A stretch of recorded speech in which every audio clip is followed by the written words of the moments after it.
If in the event, or let's say that you're unable to take your animals with you when you do leave, there are a lot of different things or a lot of different ways, and a lot of folks have a lot of different opinions on what's the best way to handle that situation. Let's start from the decision of whether do you leave your, whether or not to leave your animals inside the barn, if you have a barn, or turn them out in the pasture. A lot of different ways to look at that one. We'll start from, let's say we want to turn them out in the pasture. Are they in a metal or wooden facility, that could potentially have flying debris just right there where they are if something happens to it, versus you put them out in the pasture with other flying debris that who knows where it comes from. Again, there's not necessarily a right or wrong answer. All the literature you would read on this tells you, you make your best decision or choice, because certainly if you've got them out in pastures that are anywhere close to electrical lines, electrical wires, things like that, those wires get down, certainly that's an issue. Flying debris from anywhere, out in the pasture, again, could pose its own problem.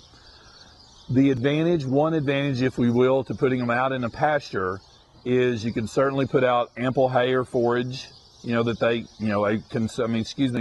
forage that you can put out for them. Hopefully, in theory, ample water in large water tanks or stock tanks that you could prepare ahead of time that all the animals could have access to. That's one of the negative downsides to leaving them in a barn, is that you can't always rely on your automatic waterers to provide them ample water. They can go without feed for a little while. You deprive them of water, that's when you really get into major issues with them.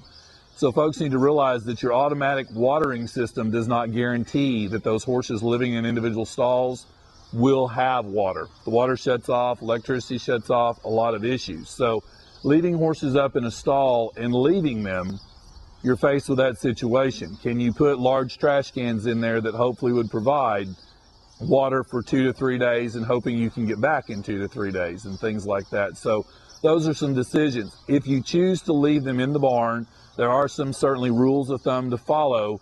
You want to try to leave, again, some volume of hay, not volume of feed or grain or concentrate in their stall, but certainly a volume of hay so they've got something to eat on until you can return, and hopefully adequate water.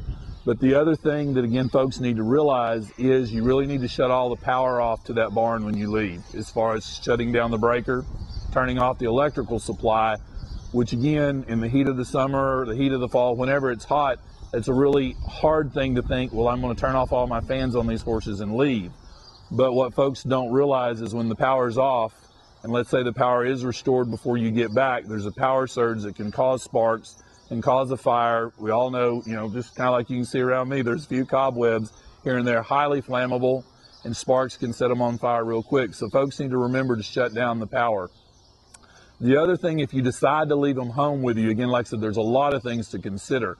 But if you decide to leave them home and you do have to evacuate, one thing that is highly recommended is that you do have this information kit we talked about a little earlier that has all their information, their health, medical records, their identification papers and things like that, that you leave that in a place that if a rescue worker, a volunteer, or somebody was able to get back to your property before you did, they would have some information about your animals, their feeding schedule, where my feeds are, things like that. Have that information readily available. Another real good rule of thumb, again, that we learn a lot of things as we do survive through other types of disasters, but take sheets of plywood and spray paint on them in bright neon orange or some color that's very visible. Have horses or have animals on this property and put on a number that you have, or we have animals, we're okay if you stay there. Or have animals need help immediately. Make 2 of these signs, one to put out at the front of your driveway that people driving by the property can see the sign that says have animals need help. They know that you're there.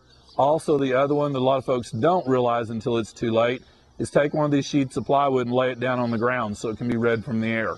As helicopters and search planes are flying over, they can look down and say, okay, there's a sign that family's in need of help. We need to get down there if possible. So those are some things to certainly think about. The other thing, again, have medical information, not only their treatments, but attending veterinarians who, if somebody does get back to your house before you do, and they see something that's wrong, who can they call or who do they need to call for you on your behalf? Certainly, again, if you've left them in a very prominent place in your barn facility, you need to leave instructions on how rescue workers or disaster workers can get a hold of you, whether it's cell phones, relatives out of town, something like that, so they know how to contact you in the event something is wrong with your animals before you get back.